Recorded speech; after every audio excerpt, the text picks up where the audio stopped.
जैसा कि आजकल गुर्दों के मसाइल का मरीज़ों में बहुत ज़्यादा इजाफा हो गया है, जिसमें गुर्दों में सोजिश हो जाना, गुर्दों का फ़ेल हो जाना, उसका काम करना कम हो जाना और उसमें पथरी की शिकायत बहुत ज़्यादा है।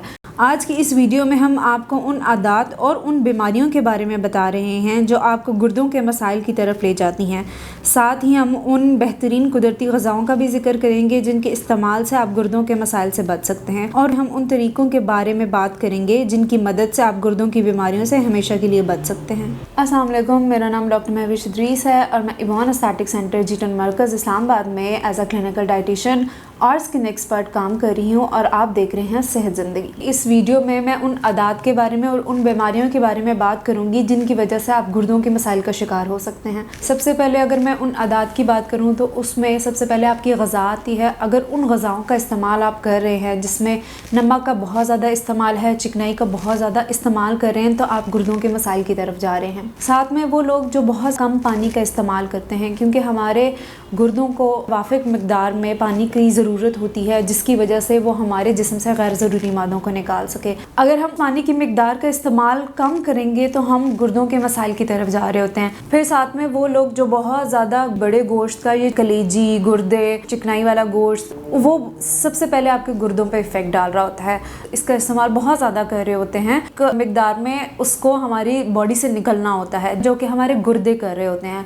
लेकिन जब हमारे गुर्दों पे बहुत ज़्यादा लोड पड़ना शुरू हो जाता है, वो यूरिया को या अमोनिया को हमारे जिस्म से नहीं निकाल पा रहा होता, तो हम तेज़ी से गुर्दों की बीमारियों की तरफ जा रहे होते हैं। फिर साथ में वो लोग जो बहुत ज़्यादा बाहर की ग़िज़ाएँ खाते हैं, बेकरी आइटम्स खा रहे होते हैं, जंक फूड खा रहे होते हैं या मैदे का इस्तेमाल बहुत ज़्यादा कर रहे होते हैं, तो कोशिश करें कि उसका इस्तेमाल भी कम से कम करें।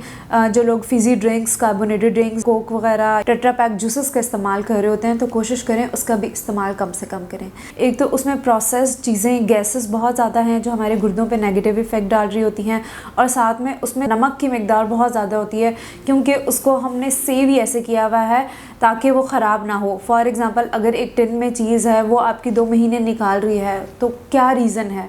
उसके अंदर कोई ना कोई ऐसे एडिटिव्स डाले हुए हैं या ऐसे सॉल्ट्स डाले हुए हैं जिसकी वजह से वो सेफ़ है, वो ख़राब नहीं हो रही। तो वो जो एडिटिव्स हैं या वो जो सॉल्ट्स हैं वो आपके गुर्दों पे बहुत नेगेटिव इफ़ेक्ट डाल रही हैं। फिर वो लोग जिनका लाइफ़स्टाइल बिल्कुल सेडेंट्री है, बिल्कुल घर में है, कोई वर्जिश नहीं है, कोई वॉक वगैरह नहीं है, तो सबसे ज़्यादा ज़रूरी एहतियात है। एहतियात में अगर आप दिन में 30 मिनट से 45 मिनट तक वॉक रखते हैं सुबह में या शाम में, वो बहुत ज़्यादा ज़रूरी है। वो आपके जिस्म से गैर ज़रूरी मादों को निकालेगा, क्योंकि गुर्दों का काम है गैर ज़रूरी मादों को निकालना। अगर हम वो गैर ज़रूरी मादे नहीं निकालेंगे तो वो हमारे गुर्दों पे बहुत ज़्यादा लोड डालते जाएंगे और अल्टीमेटली एक टाइम आएगा कि आपके गुर्दे काम करना छोड़ देंगे।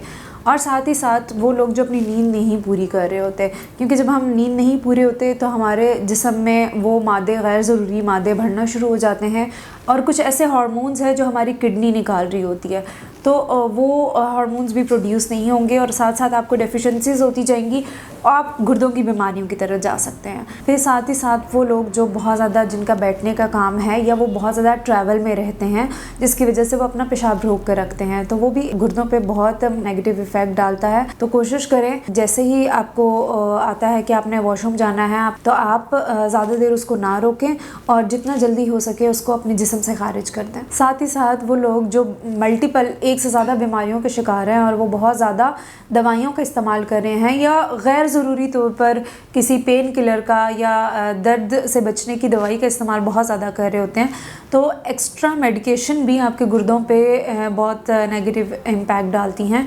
तो जितनी आप दवाइयों का कम से कम इस्तेमाल करेंगे, आपके गुर्दे उतने तरोताज़ा रहेंगे और ज़्यादा देर तक चल सकते हैं। इसमें एक बहुत इंपॉर्टेंट चीज़ है, वो है स्ट्रेस, डिप्रेशन। वो लोग जो बहुत ज़्यादा सोचते हैं, ये छोटी छोटी बातों को दिल पे ले जाते हैं, जितना ज़्यादा आपके जहन पे जोर पड़ता है, आप स्ट्रेस लेते हैं या डिप्रेशन की तरफ जा रहे होते हैं, वो बहुत ज़्यादा आपके गुर्दों पे असर डाल रहा होता है। तो कोशिश करें कि अपने आप को रिलैक्स रखें। जितना आप अपने आप को रिलैक्स रखेंगे उतने आपके गुर्दे तरोताज़ा और सेहतमंद रहेंगे। फिर एक ज़रूरी बात यह है कि हमें कैसे पता चले कि हम गुर्दों की मसाइल की तरफ जा रहे हैं, वो कौन से साइन एंड सिम्टम्स हो सकेंगे, उसके बारे में भी हम बात करेंगे। जिसमें सबसे पहले, जैसे मैंने पानी की बात की, तो वो लोग जिनको बहुत कम पेशाब आ रहा होता है, तो उनके लिए एक ख़तरे की घंटी है कि उनके गुर्दे साफ़ नहीं हो रहे या उनके गुर्दे उस तरह से काम नहीं कर रहे। तो पानी का इस्तेमाल बहुत ज़्यादा ज़रूरी है। जो लोग पानी का कम इस्तेमाल करते हैं, कोशिश करें कि वो अपने पानी का इस्तेमाल ठीक करना शुरू कर दें। और साथ ही साथ अगर मैं बीमारियों की बात करूँ तो जिन लोगों को ब्लड प्रेशर का मसला होता है वो सबसे पहले आपके गुर्दों पे इफ़ेक्ट डाल रहा होता है। साथ में वो लोग जो शुगर की बीमारी का शिकार हैं, जिसको हम नेफ्रोटिक सिंड्रोम बोल रहे होते हैं, वो बीमारी जिसमें आपके गुर्दे काम करना छोड़ देते हैं, आपकी शुगर लेवल, जो ब्लड में शुगर है वो एक मिकदार से बहुत ज़्यादा बढ़ना शुरू हो जाती है और वो कंट्रोल नहीं हो रही होती।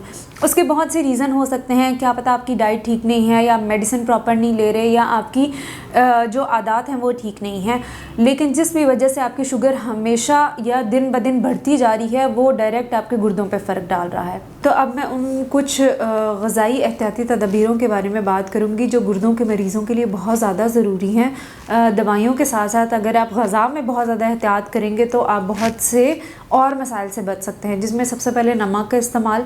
कोशिश करें कि नमक का इस्तेमाल कम से कम करें, क्योंकि जिन लोगों को गुर्दों के मसाइल होते हैं बहुत ही मुमकिन है कि उनको ब्लड प्रेशर का भी मसला होता है, क्योंकि हाई ब्लड प्रेशर आपके गुर्दों पे बहुत असरअंदाज होता है। इसलिए कोशिश करें नमक का इस्तेमाल बहुत कम से कम करें।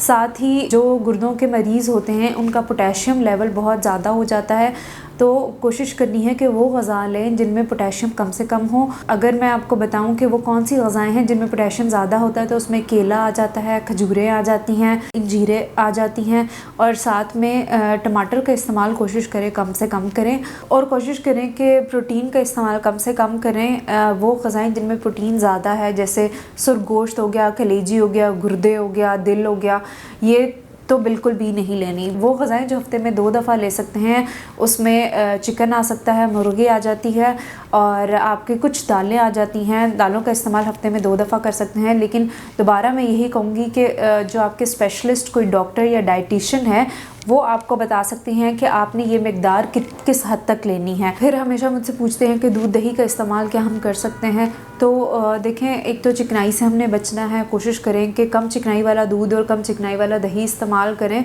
और अगेन रिपोर्ट्स की बात आ जाती है कि कितने हद तक आपकी किडनी ख़राब हो चुकी है और कितनी फेलियर की तरफ जा रही है, फिर ही आपको बताया जा सकता है कि कितनी एहतियात करनी है। लेकिन अगर मैं ओवरऑल बात करूं तो हफ्ते में 2 दफ़ा आप चिकन का इस्तेमाल कर सकते हैं, हफ्ते में 2 दफ़ा आप दालों का इस्तेमाल कर सकते हैं, हफ्ते में 1 दफ़ा जो लोबिया होता है, काले चने या सफ़ेद चने हैं, तो उसका इस्तेमाल कर सकते हैं, और हफ्ते में 1 दफ़ा आप अंडे का इस्तेमाल कर सकते हैं। लेकिन जो सुर्ख गोश्त है उसका इस्तेमाल बिल्कुल भी ना करें, जिनमें दिल, गुर्दे, कलेजी और बड़ा गोश्त, चिकनाई वाला गोश्त आ जाता है, उसका इस्तेमाल कोशिश करें बिल्कुल भी ना करें। फिर वो लोग गुर्दों के मसाइल में जिन लोगों को यूरिक एसिड का मसला होता है, क्योंकि यूरिक एसिड भी जो है आपके जिस्म से जो निकालना है वो गुर्दों ने निकालना है, लेकिन अगर आपके गुर्दे सही से काम नहीं कर रहे या किसी भी वजह से आपका यूरिक एसिड ज़्यादा है तो उसमें भी बहुत सी एहतियात है जो आपने बरतनी है, जिसमें नमक का इस्तेमाल कम करना है, मछली का इस्तेमाल नहीं करना, क्रूसीफेरस वेजिटेबल्स हैं जिनमें अगर मैं बोलूँ फूल गोभी हो गया, बंद गोभी हो गया, पालक हो गया, या फलियाँ हो गई, बीन्स हो गई, इनका इस्तेमाल भी कोशिश करें कम से कम करें, क्योंकि ये भी आपके जिस्म में किसी न किसी तरह यूरिक एसिड बना रही होती हैं। तो जितनी आप एहतियात बरतेंगे उतना आपको फ़ायदा होगा। फिर अगर आप फेलियर की तरफ नहीं है, सिर्फ आपका यूरिया क्रिएटिनिन बढ़ा हुआ है, तो अपने पानी का इस्तेमाल भी अच्छा करें, ताकि जितना पानी आप लेंगे उतना गैर ज़रूरी मादे आपके जिस्म से निकलते जाएंगे। लेकिन अगर आपकी किडनी इतनी ज़्यादा ख़राब हो चुकी है कि वो बिल्कुल फेलियर के एंड स्टेज पर आई हुई है, तो उसमें हमें पानी को भी कंट्रोल करना होता है। लेकिन अगेन वही बात है कि मरीज़ की रिपोर्ट देख के या मरीज़ की हालत देख कर हम बता सकते हैं कि क्या चीज़ की कितनी एहतियात करनी है। ये तो ओवरऑल गाइडलाइन आपके लिए कि क्या क्या एहतियाती तदबीर कर सकते हैं, इसको अपनाकर आप बहुत से मसाइल से बच सकते हैं। शुक्रिया।